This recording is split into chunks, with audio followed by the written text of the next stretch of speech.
तो हेलो दोस्तों, कैसे हैं आप सभी। आई होप कि सभी अच्छे होंगे और सभी अच्छे से पढ़ाई कर रहे होंगे। तो दोस्तों, हमारी सीरीज चल रही थी टॉट के पेपर की, और टॉट का पेपर का हम लेकर के आ गए एक और सबसे महत्वपूर्ण और ये अंतिम प्रश्न इस सब्जेक्ट का, जो कि है प्रश्न 4, ठीक है, नाम से। चलिए जल्दी से पेन नोटबुक ओपन कर लीजिए और जल्दी से रेडी हो जाइए इन अंतिम प्रश्न के लिए, जो कि आपको देके जाने वाला है कल के पेपर में 20 नंबर पूरे। ठीक है, तो चलिए टॉट के पेपर के लिए 20 नंबर ये रहे आपके सामने। जल्दी से पढ़ते हैं। देखिए दोस्तों, प्रश्न है कि उपभोक्ता संरक्षण अधिनियम 1986 को परिभाषित कीजिए एवं उपभोक्ता अधिनियम के तहत गठित जिला उपभोक्ता अदालत, राज्य आयोग और राष्ट्र आयोग के बारे में लिखिए। Define the consumer protection act 1996 and right about the district consumer court, state commission and national commission constituted under consumer act. या फिर इस क्वेश्चन को हम ऐसे भी पढ़ सकते हैं, या फिर क्वेश्चन पढ़ के ये क्वेश्चन ऐसे भी आ सकता है कि उपभोक्ता संरक्षण अधिनियम 1986 को परिभाषित कीजिए एवं उपभोक्ता संरक्षण अधिनियम व इसके प्रकारों का वर्णन कीजिए। देखिए दोस्त, क्वेश्चन कई तरह से बनकर के आ सकता है।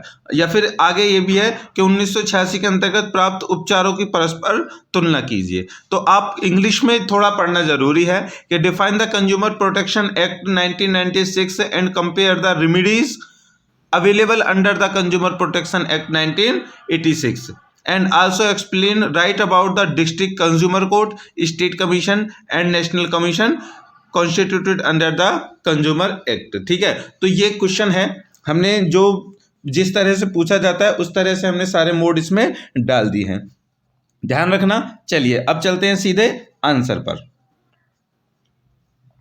देखिए उत्तर है कि उपभोक्ता संरक्षण अधिनियम 1986।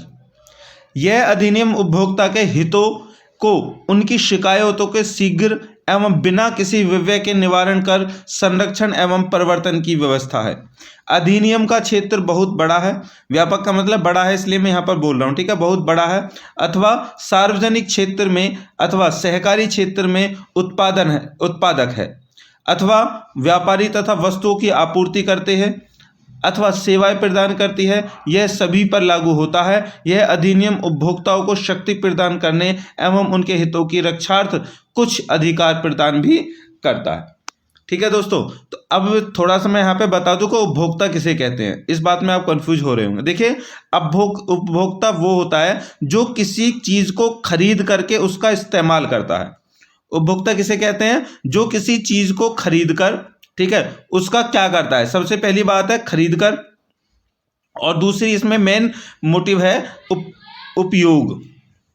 अब यहां पर आप समझना कि कोई भी व्यक्ति है किसी चीज को खरीद करके उपयोग कर रहा है तो वो ही बोला जाएगा उत्पादक। लेकिन वो उपयोग करना और खरीदना, ये दोनों कंडीशन होनी चाहिए। अगर कोई भी कंडीशन ऐसी है जिसमें या तो वो खरीद नहीं रहा या फिर उपयोग नहीं कर रहा तो वो उपभोक्ता नहीं कहलाएगा, वो चला जाएगा व्यापारी में। कैसे चला जाएगा व्यापारी में? क्योंकि मैं यहाँ पर व्यापारी इसलिए बता रहा हूँ कि उपभोक्ताओं का दूसरा रूप व्यापारी होता है, लेकिन व्यापारी और उपभोक्ता में अंतर यही होता है कि उपभोक्ता चीज को खरीद करके उपयोग करता है, लेकिन उपभोक्ता क्या करता है? उसको खरीद कर बेच देता है दोस्तों। ठीक है, खरीद कर बेच देता है। अगर कोई व्यक्ति चीज को खरीद कर बेच दे, कोई व्यक्ति चीज को खरीद करके बेच दे तो उसको कहेंगे व्यापारी, दुकानदार, व्यापारी। समझ में आ गया? और जो चीज को खरीद करके उपयोग करे उसको हम बोलेंगे उत्पादक। ठीक है, उत्पादक या फिर उपभोक्ता। अब हम उत्पादक नहीं बोलेंगे, उत्पादक तो बनाने वाला होता है, हम बोलेंगे उसको उपभोक्ता। और हम सब अब अपने आप को, इस क्वेश्चन को अगर अच्छे से समझना है दोस्तों, तो सबसे पहले जरूरी है कि तुम अपने आप को यहाँ पर उपभोक्ता समझो। क्वेश्चन को आगे आगे पढ़ेंगे, समझ में आता जाएगा। तो अगर उपभोक्ता का ये भी मीनिंग भी ये भी आता है परिभाषा, उपभोक्ता की परिभाषा क्या होती है, तो सीधा सीधा लिखेंगे वह व्यक्ति या वह संस्था, वह संगठन, वह ग्रुप, वह कोई भी वह व्यक्ति, ठीक है, तो जो चीजों को, वस्तुओं को खरीद करके उसका उपयोग करता है वह उपभोक्ता कहलाता है। ठीक है, जो व्यक्ति चीजों को खरीद करके बेच देता है वह कहलाता है कौन? व्यापारी। हम यहां पर बात कर रहे हैं उपभोक्ता की। देखिए, उपभोक्ताओं के अधिकार, ठीक है, उपभोक्ताओं के अधिकार पढ़ते हैं। उपभोक्ता संरक्षण अधिनियम में उपभोक्ताओं के लिए 6 अधिकारों का प्रावधान है। इस अधिनियम के अंतर्गत स्थापित उपभोक्ता संरक्षण परिषदों की स्थापना उपभोक्ताओं को विभिन्न अधिकार एवं परिवर्तन के संरक्षण के लिए की जाती है। यह अधिकार निम्नलिखित हैं। देखिए जो अधिकार हैं, जैसे हम लोगों के, हम एज ए नागरिक हैं भारत के, हमारे लिए हैं मूल अधिकार, उसी तरह से जो उपभोक्ता होता है उसके पास भी अधिकार होते हैं 6। ध्यान रखना, उसके पास भी 6 ही होते हैं, हमारे पास भी 6 ही होते हैं। हमारे मौलिक अधिकार हैं उपभोक्ताओं के, ये अधिकार हैं। देखिए उपभोक्ताओं के उपभोक्ता अधिकार हैं, देखिए कौन कौन से हैं, स्टार्ट करते हैं। देखिए सबसे पहला है सुरक्षा का अधिकार। उपभोक्ताओं को उन वस्तुओं एवं सेवाओं के विरुद्ध संरक्षण का अधिकार है जो उसके जीवन एवं स्वास्थ्य के लिए खतरा है। उदाहरण के लिए जो बिजली उपकरण अवस्त्रीय उत्पादों को से बनाए जाते हैं अथवा जो सुरक्षा के मानकों के अनुरूप नहीं है, गंभीर रूप से चोट पहुंचा सकते हैं। इसलिए उपभोक्ताओं को शिक्षित किया जाता है कि वह ISI मार्क वाला बिजली उपकरण ही प्रयोग करें, क्योंकि इससे यह सुनिश्चित हो जाता है कि यह उत्पाद गुणवत्ता के मानदंडों को पूरा करता है। देखिए सबसे पहले सुरक्षा का, हम कोई भी एज ए उपभोक्ता अगर हम कुछ भी वस्तु का इस्तेमाल कर रहे हैं तो हम किसी फायदे के लिए कर रहे हैं नहीं कर रहे हैं, तो उससे हमें फायदा ही हो, ऐसा नहीं है कि नुकसान हो जाए। तो उसके लिए जरूरी है हमें ये पता हो, पहले उसकी सुरक्षा में ये आता है को पता हो कि वो वस्तु सही है। देखिए क्या होता है कि जैसे कोई पहले एक सपोज करो कि एक माँ बेटी है और माँ बड़ी है, बेटी छोटी सी है, माँ को क्या है, माँ को हो गया फीवर, ठीक है, आप लगाएं माँ को हो गया फीवर और वो खाट में पड़ी हुई है, ठीक है, और उसने बेटी से कहा बेटी जरा मुझे दवाई ले आ कहीं से। तो बेटी दुकान पे गई, दुकान पे जाकर के उसने कहा कि कोई दवाई दे दो फीवर की। वो फीवर की दवाई आकर को माँ को दे दी और माँ का फीवर ठीक होने के बजाय वो मर गई, ठीक है। बाद में पता चला वो जो दवाई दी थी वो एक्सपायरी डेट की थी। किसकी थी? एक्सपायरी डेट की थी। तो अब क्या हो गया, उसका उल्टा हो गया। तो इसीलिए ये क्या कह रहा है कि जो चीजें हैं जो हम उनको यूज करते हैं हमें पता हो कि वो कैसी हैं और कैसी नहीं है, यही हमारा सुरक्षा का अधिकार है सबसे पहला। ठीक है दोस्तों, अब इसके अंतर्गत ये भी आता है, मैं आपको बता दूं, ये हर नागरिक का, हर उपभोक्ता का अधिकार है पहला कि सुरक्षा के लिए, कि जो चीज तुम यूज करने के लिए ले रहे हो उसके बारे में जो बेचने वाला है हर तरह की चीजें पूछें। भैया हम जैसे हमने दवाई ली कोई भी, तो दवाई ले दे उससे क्लिनिकल से या फिर कहीं स्टोर से ली, तो उनसे पूछे कि क्या कैसे कैसे इस्तेमाल होते हैं, कैसे कैसे नहीं, पूरी जानकारी हमें हो। तो यही उसी ये आता है सुरक्षा के अधिकार में। ठीक है, अब यहाँ पर एक ISI का बताया, ISI का जितने भी बिजली के उपकरण हैं अगर उसके ऊपर ISI का मार्क लगा है तो वो सुरक्षित होती है। उसका कारण यह है कि ISI जो है वो एक संगठन है, संस्था है, वो चीज़ों को वेरीफाइड करती है, उन कंपनियों का वेरिफिकेशन करती है, इवोल्यूशन करती है कि वो कंपनियां सही चीज बना रही हैं या नहीं। अगर वो सही चीज बनाती हैं, उनकी गुणवत्ता चेक करते हैं, तभी उनको ISI का मोहर मिलती है। ठीक है दोस्तों, चलिए दूसरा है सूचना का अधिकार। उपभोक्ताओं को वस्तु के संबंध में पूरी जानकारी प्राप्त करने का अधिकार है। वह क्या करना चाहता है, उसमें क्या घटक निर्मित, तिथि, मूल्य, मात्रा, उपयोग के लिए दिशा निर्देश आदि सम्मिलित हैं। इसी कारण भारत में कानून निर्माताओं को भी सभी सूचनाएं उत्पाद के पैकेज एवं लेबल पर देनी होती हैं। देखिए आपने कभी देखा होगा कि जो भी चीज़ें होती हैं उनके ऊपर उनके जब को मैन्युफैक्चर डेट जब वो बनी होती है, एक्सपायर डेट कितने रुपए की है, क्या क्या उसमें चीज़ें हैं, क्या क्या उसमें वस्तुएं इन्वॉल्व हैं, वो सारी जो भी हम कोई प्रोडक्ट खरीदते हैं उस पर होती हैं। तो ये उनके लिए कानूनी क्या है, नियम है, और इसी को हम कहते हैं सूचना। अभी ऊपर वाले हम बता रहे थे कोई भी अगर हम चीज़ खरीदते हैं तो उसकी सूचना हमें पूर्ण रूप से होनी चाहिए, तभी हम उसका इस्तेमाल करें। तो ये आ गया सूचना का अधिकार, पहला सुरक्षा का, दूसरा सूचना का, याद करते चलना। तीसरा है चयन का अधिकार। उपभोक्ताओं को प्रति मूल्य पर उपबंध विभिन्न उत्पादों में से चयन का अधिकार है।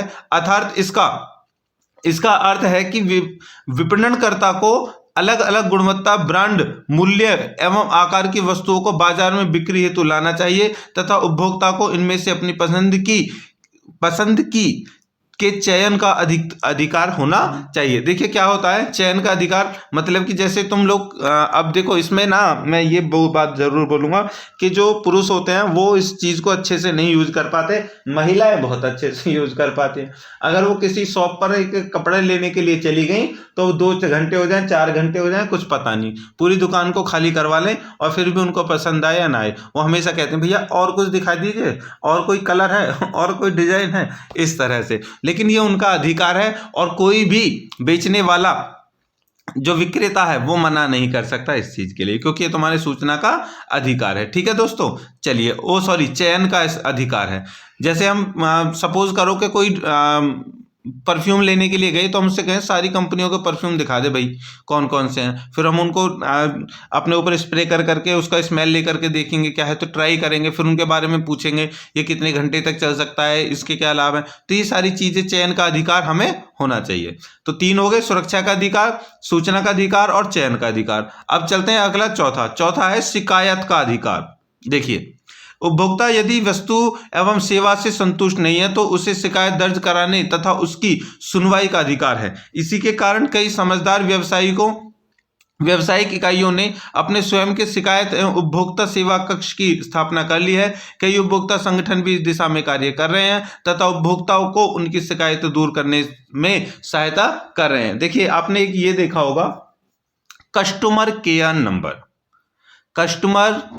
नंबर। आप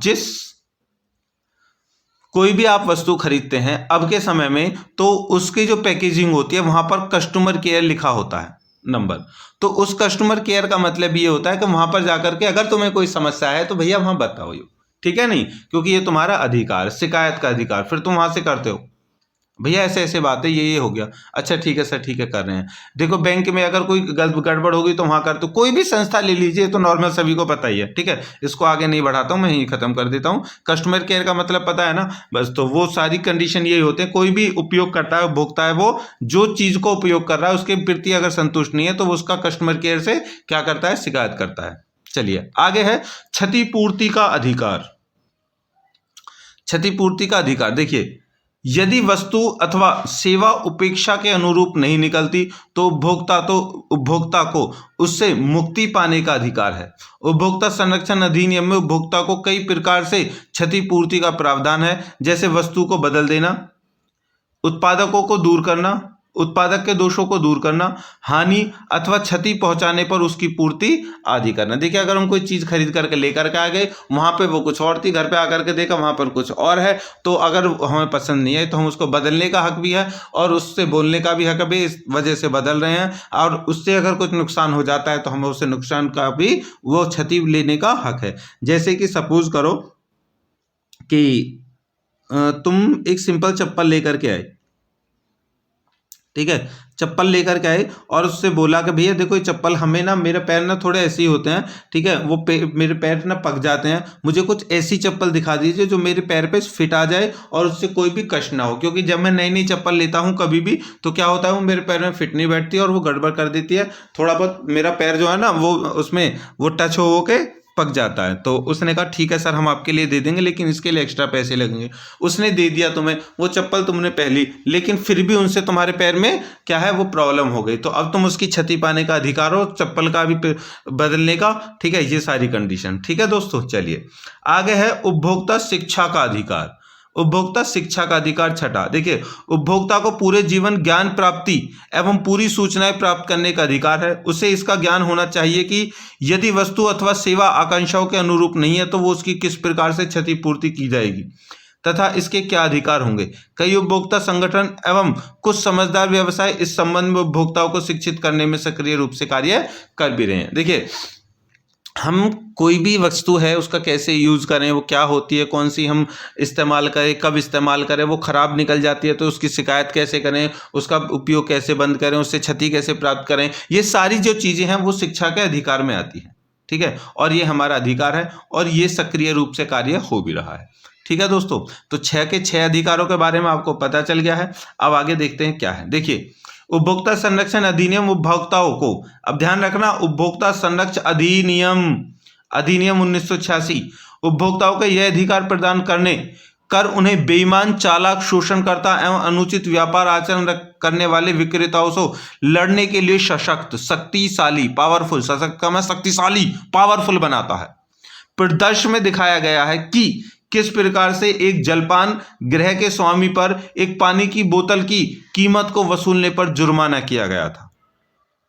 मतलब कि यहाँ पर बताया गया है कि एक वो है कि जैसे पानी की बोतल पीने के लिए हम लेने के लिए जाते हैं तो वो कह देता है भैया यहाँ पर कोई दुकान नहीं है पानी के लिए, मुझे एक बोतल पानी दे दो। वो कहता है भैया पानी है, ले जाओ 50 रुपये की। वो 50 रुपये की क्यों, हर जगह तो 10 रुपये की मिलती है। भैया 50 की लेनी है, ले या मत ले। अब वो पानी उसके लिए जीवन से तो बड़ा नहीं था, इसलिए उसे 50 रुपये देने पड़े। लेकिन फिर उसने उसके खिलाफ में क्या कर दिया, केस कर दिया और उसे इस बात का बहुत बड़ा जुर्माना देना पड़ा। ठीक है, तो इस तरह की कंडीशन को भी आप समझ सकते हैं। आगे है उपभोक्ता अधिकार उपभोक्ता संरक्षण के उद्देश्य को प्राप्त करने में स्वयं में प्रभावी सिद्ध नहीं हो सकते।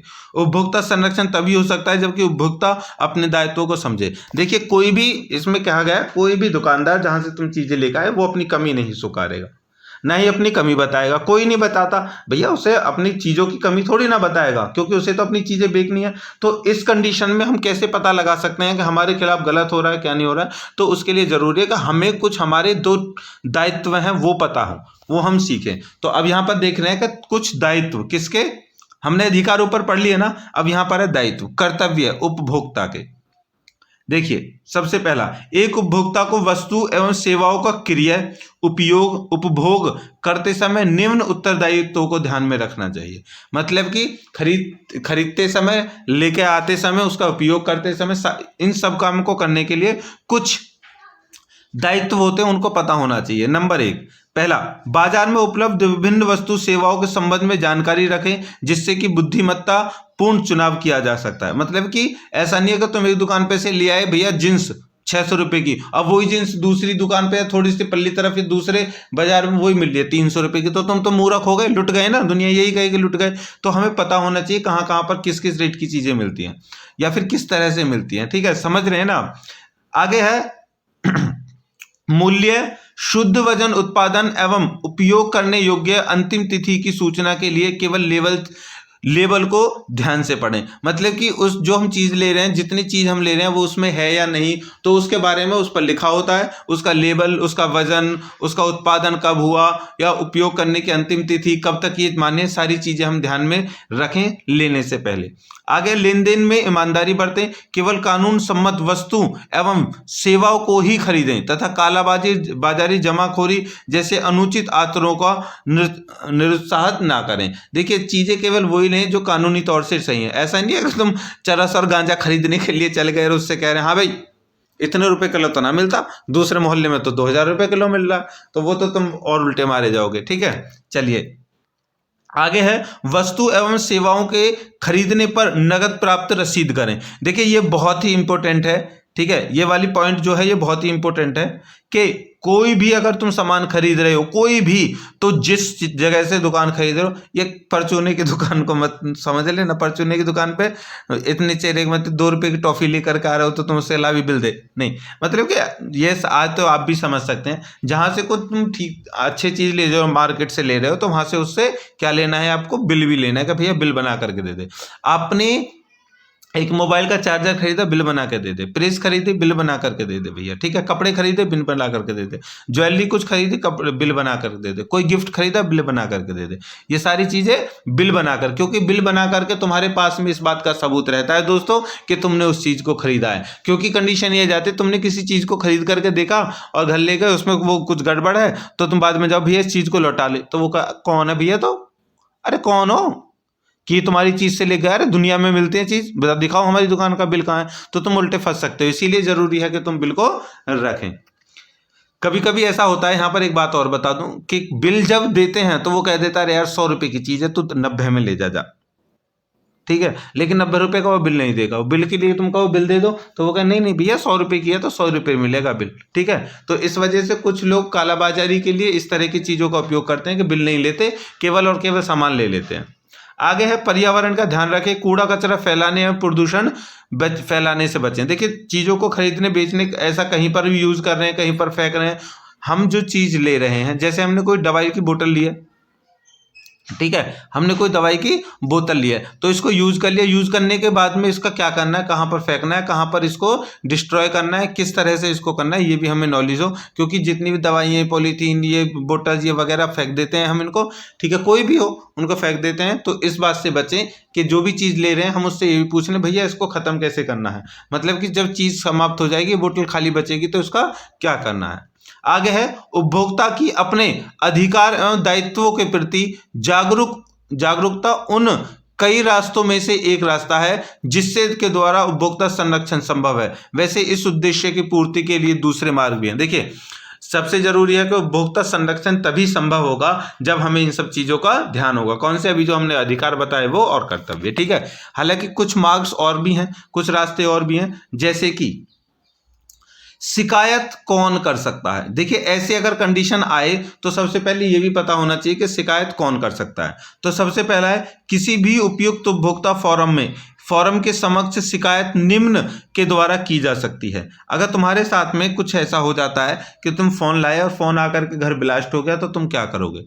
ठीक है, तो वो कहेंगे हाँ भी चलो दिखाओ, वो कुछ भी करें, तो तुम इस चीज की शिकायत कहाँ करोगे? ठीक है, तो ये किससे? उपभोक्ता फोरम के समक्ष शिकायत की जा सकती है, लेकिन निम्न तरीके से। सबसे पहला है, कोई भी उपभोक्ता इसकी शिकायत कर सकता है। दूसरा, कोई पंजीकृत उपभोक्ता मतलब बिल ले लिया है वो वाला, या फिर कहीं से तुम चीज लेकर के आ रहे हो, वहां पर तुमने नाम दर्ज करवा दिया है वो। तीसरा है, केंद्रीय सरकार अथवा कोई भी राज्य सरकार, केंद्रीय सरकार या फिर कोई भी राज्य सरकार, कोई भी, या फिर उन अनेक समान हित रखने वाले उपभोक्ताओं की ओर से कोई एक अथवा एक से अधिक उपभोक्ता। देखिए, जरूरी नहीं है कि तुमने वो चीज खरीदी है तो केवल तुम ही इसकी शिकायत कर सकते हो। तुम्हारे पापा, तुम्हारे मम्मी, भाई, दोस्त, तुम्हारे कोई बड़े हैं, वो कोई भी इस चीज की शिकायत कर सकता है। नीचे से लेकर के चाहे प्रधानमंत्री, राज्य सरकार, कोई भी हो, कोई भी तुम्हारी शिकायत कर सकता है। एनजीओ वगैरह हो, कोई भी कर सकता है। ठीक है, चलिए, यहां तक की चीजें समझ में आ गई होंगी। प्लीज लाइक कर दीजिए यार, तुम लाइक नहीं कर रहे हो, ठीक है, थोड़ा भी सपोर्ट नहीं कर रहे हो, हम इतनी मेहनत कर रहे हैं तुम्हारे लिए। अगर ये अब सारी चीजें समझ में आ गई हैं दोस्तों, तो लाइक कर दीजिए, ठीक है। फिर हम चलते हैं आगे। चलिए, लाइक कर दीजिए, आगे देखते हैं। आइए अब देखते हैं कि उपभोक्ता संरक्षण अधिनियम के अंतर्गत 3 स्तरीय व्यवस्था किस प्रकार की उपभोक्ताओं की शिकायतों का निवारण करती है। अब हम देखेंगे कि 3 स्तर की जो व्यवस्था है, ठीक है, इसको हम आवश्यक तत्व भी कह सकते हैं, ठीक है दोस्तों, और इसके उपचार भी कह सकते हैं। तो ये जो क्वेश्चन है वो उसका पहला पार्ट खत्म, परिभाषा, उसके बारे में, उसके कर्तव्य कार्य। अब चालू होते हैं उसके प्रकार्य, ठीक है, उसके जो उपचार हैं वो। सबसे पहला है जिला फोरम में एक प्रावधान है। देखिए, जिला फोरम में एक प्रावधान है तथा दूसरे सदस्य होते हैं, ये तथा 2 दूसरे सदस्य होते हैं जिनमें से एक महिला होनी चाहिए। मतलब कि फोरम प्रधान है। देखिए, जिला फोरम में एक प्रधान है तथा इसमें जो है वो 2 सदस्य की टीम होती है, एक इनमें से महिला होती है और एक पुरुष होता है। इन सभी की नियुक्ति संबंधित राज्य सरकार करती है। शिकायत किसी भी उपयुक्त जिला फोरम के पास की जा सकती है यदि वस्तु एवं सेवाओं का मूल्य क्षतिपूर्ति के दावे की राशि सहित 20 लाख रुपए से अधिक नहीं है। तो शिकायत प्राप्ति के पश्चात जिला फोरम शिकायत को उस पक्ष को भेजेगा जिसके विरुद्ध शिकायत की गई है। यदि आवश्यक हुआ तो वह वस्तु अथवा उसके नमूने का परीक्षण हेतु प्रयोगशाला को भेजा जाएगा। जिला फोरम प्रयोगशाला से प्राप्त जांच रिपोर्ट को ध्यान में रखकर तथा संबंध विरोधी पक्षकार का तर्क सुनकर आदेश पारित करेगा। यदि पीड़ित पक्षकार जिला फोरम के आदेश से संतुष्ट नहीं है तो वह आदेश पारित होने के पश्चात 30 दिन के भीतर राज्य कमीशन के समक्ष अपील कर सकता है। ठीक है, तो ये था जिला फोरम में समिति होती है, ठीक है, उसमें कम से कम 2 लोग होते हैं जिनमें से एक होती है महिला और एक होता है पुरुष। अगर हमारे पास में 20 लाख से कम की कोई ऐसी चीज है जो हमने खरीदी है, उसमें कुछ गड़बड़ हो गई है, तो हम उसके खिलाफ शिकायत वहां कर सकते हैं और वो फिर हमारी चीज को चेक करेगा। जो जहां से हमने चीज खरीदी है उसको बुलाएगा, भी ऐसे ऐसे शिकायत आ रही है, या तो उसका निवारण कर दे, वो कहेगा मैं नहीं करने वाला, नहीं करेगा तो ठीक है, फिर वो उसको न्यायालय को 30 दिन के अंदर भेज देगा। ठीक है दोस्तों, तो जिला फोरम का मतलब समझ में आ गया। चलिए अब चलते हैं राज्य कमीशन। देखिए, पहले थोड़ा सा ऊपर कर लेते हैं ताकि बाद में ना करना पड़े। देखिए, प्रत्येक राज्य स्तरीय आयोग में एक प्रधान तथा कम से कम 2 सदस्य जिनमें एक महिला होनी चाहिए। इनकी नियुक्ति संबंध राज्य सरकार करती है। ठीक है। उपयुक्त राज्य कमीशन को शिकायत की जा सकती है यदि वस्तु एवं सेवाओं की मूल्य क्षतिपूर्ति के दावे की राशि सहित 20 लाख रुपए से अधिक हो। ठीक है, मतलब कि जो ऊपर था, ठीक है, उसमें तो हम कब तक शिकायत करते थे 20 लाख रुपए से कम की वस्तु है, और यहाँ पर हम करेंगे 20 लाख रुपए से ज़्यादा की है, तो वो करेंगे कहाँ पर हम, राज्य कमीशन में। लेकिन 1 करोड़ से अधिक ना हो, मतलब 20 लाख से लेकर 1 करोड़ के मध्य जितनी भी चीजें, उसकी शिकायत यहाँ पर होगी। जिला फोरम के, देखो जिला फोरम में तो 20 लाख से कम की चीजों पे हम शिकायत कर सकते हैं, और यहां पर कर सकते हैं 20 लाख से 1 लाख तक की। तो जिला फोरम के आदेश के विरुद्ध अपील भी राज्य कमीशन के समक्ष की जा सकती है। शिकायत प्राप्ति के पश्चात राज्य स्तरीय आयोग शिकायत को उस पक्ष को भेजेगी जिसके विरुद्ध शिकायत की गई है। यदि आवश्यक हुआ तो वस्तु अथवा उसका नमूना प्रयोगशाला में परीक्षण करने हेतु भेजा जाएगा। राज्य कमीशन प्रयोगशाला की जांच रिपोर्ट का अध्ययन कर तथा विरोधी पक्षकार का तर्क सुनकर आदेश पारित करेगा। यदि पीड़ित पक्ष राज्य कमीशन के आदेश से संतुष्ट नहीं है तो वह आदेश के पश्चात 30 दिन के भीतर राष्ट्रीय कमीशन के समक्ष अपील कर सकता है। देखिए इसमें भी सारी चीजें वही हैं, इसमें बस ये है लास्ट में कि अगर जो जिला राज्य कमीशन है उसने जो फैसला इसमें किया, अगर उससे जो वादी है वो संतुष्ट नहीं है तो वो फिर राष्ट्रीय कमीशन में जा सकता है। और जिला जो था, जिला फोरम, ठीक है, उससे अगर संतुष्ट नहीं है तो 30 दिन के भीतर वो कहां जा सकता है, जिला कमीशन। तो सबसे पहली अदालत ये हो गई इसकी, दूसरी ये हो गई, और तीसरी ये हो गई। कह सकते हैं समझने के लिए ये जिला डिस्ट्रिक्ट है, ठीक है, और ये हाई कोर्ट है, ठीक है, और ये सुप्रीम कोर्ट है। समझ में आ गया दोस्तों? चलिए तीनों चीजें समझ में आ गई। तीसरी कहां समझ में आई है? तीसरी पढ़ रहे हैं, चलिए तीसरा भी देखते हैं। देखिए राष्ट्रीय कमीशन एक प्रधान होता है तथा कम से कम 4 दूसरे सदस्य इसमें होते हैं जिनमें से एक महिला होनी चाहिए। इनकी नियुक्ति केंद्रीय सरकार करती है। राष्ट्रीय कमीशन में शिकायत तभी की जा सकती है जबकि वस्तु एवं सेवाओं का मूल्य क्षतिपूर्ति के दावे की राशि सहित 1 करोड़ रुपए से अधिक हो। देखिए इसमें भी वही है, लेकिन इसमें अब एक चीज चेंज हो गई है कि इसमें 4 सदस्यों की टीम है जिसमें 1 महिला 3 पुरुष होते हैं, और इसका नियुक्ति केंद्र करता है, ठीक है। और राष्ट्रीय कमीशन में शिकायत तभी की जा सकती है जब तुम्हारे पास जो उपभोक्ता के पास जो वस्तु उसने खरीदी है वो 1 करोड़ से अधिक की होगी, उससे कम ना होगी। राष्ट्रीय कमीशन के समक्ष राज्य कमीशन के आदेश के विरुद्ध भी अपील की जा सकती है, मतलब कि राज्य कमीशन के विरुद्ध भी राष्ट्रीय कमीशन में ही अपील की जा सकती है। राष्ट्रीय कमीशन शिकायत को विरोधी पक्षकार को भेजेगा, यदि आवश्यक हुआ तो उसको नमूने को प्रयोगशाला में परीक्षण हेतु भेजेगा। प्रयोगशाला की जांच रिपोर्ट तक अध्ययन तथा विरोधी पक्षकार का तर्क सुनकर पारित करेगा। अब यहाँ पर जो फैसला होगा वो दोनों को मानना पड़ेगा, क्योंकि इसके ऊपर की कोई कोर्ट नहीं है, कोई फोरम नहीं है, कोई कमीशन नहीं है जो उसको न्याय देगा। ठीक है दोस्तों, चलिए अब है उपलब्ध राहत। ठीक है, अब इसमें भी उपचार हैं कुछ, उनको देख लेते हैं। देखिए उपभोक्ता अदालत यदि शिकायत की यथार्थता से संतुष्ट है, शिकायत की यथार्थता मतलब जो वास्तविक तौर से वहां पर बता दिया गया है, यदि विरोधी पक्ष को निम्न में से एक अथवा एक से अधिक निर्देश दे सकती है। वो निर्देश क्या है वो हम समझ लेते हैं। देखिए वस्तु के दोष अथवा सेवा में कमी को दूर करना, दोषपूर्ण वस्तुओं के स्थान पर दोषमुक्त नई वस्तु देना, वस्तु अथवा सेवाओं के लिए किए गए भुगतान की वापसी करना, विरोधी पक्ष की लापरवाही के कारण। ठीक है, तो ये कंडीशन हो सकती हैं। पहले कह देगा भाई चलो हम तुम्हारी जो भी चीज़ कमी आ रही है उस कमी को दूर कर देंगे, दूसरी कह देगा कमी छोड़ो दूसरी ही चीज़ दे दो, तीसरे में कहेगा तुम भैया पैसे ले जाओ अपने, चौथी में कहेगा ठीक है कि हमारी लापरवाही है, ठीक है, विरोधी पक्ष की लापरवाही के कारण जो कुछ भी हुआ है उसके लिए हम माफ़ी चाहते हैं। 4 कंडीशन से क्या हो सकता है, किसी भी केस का फैसला हो सकता है। अब है उपभोक्ता को होने वाली हानि अथवा चोट के लिए क्षतिपूर्ति के रूप में उचित राशि का भुगतान करना। देखिए उचित राशि परिस्थितियों में दंड स्वरूप क्षति का भुगतान करना, मतलब जितनी क्षति हुई है उसके अकॉर्डिंग भुगतान होगा। दूसरा अनुचित या प्रतिबंधित व्यापारियों क्रियाओं को रोकना तथा उनकी पुनरावृत्ति न होने देना।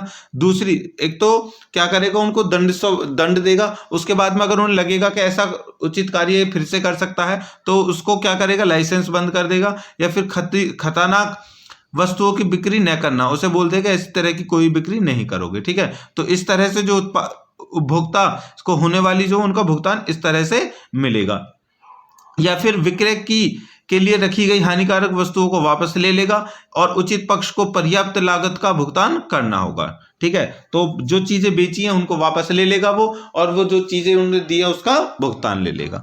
ठीक है दोस्तों, तो ये कंडीशन थी यहां पर उपभोक्ता संरक्षण अधिनियम 1986 का। ठीक है, तो ये क्वेश्चन जो है वो हमारा 20 नंबर में आएगा। ठीक है, या फिर अगर 10 नंबर में भी आ सकता है तो भी हम कर सकते हैं, 4 नंबर में आ सकता है तो भी कर सकते हैं, क्योंकि ये था हमारी स्टडी का आज का फाइनल टच। ठीक है दोस्तों, best of luck for your exam. मिलते हैं नेक्स्ट सब्जेक्ट के वीडियोस के साथ में, तब तक के लिए बाय बाय। पढ़ते रहिए और यार लाइक और कर सब्सक्राइब कर दीजिए हमें। ठीक है, चलिए।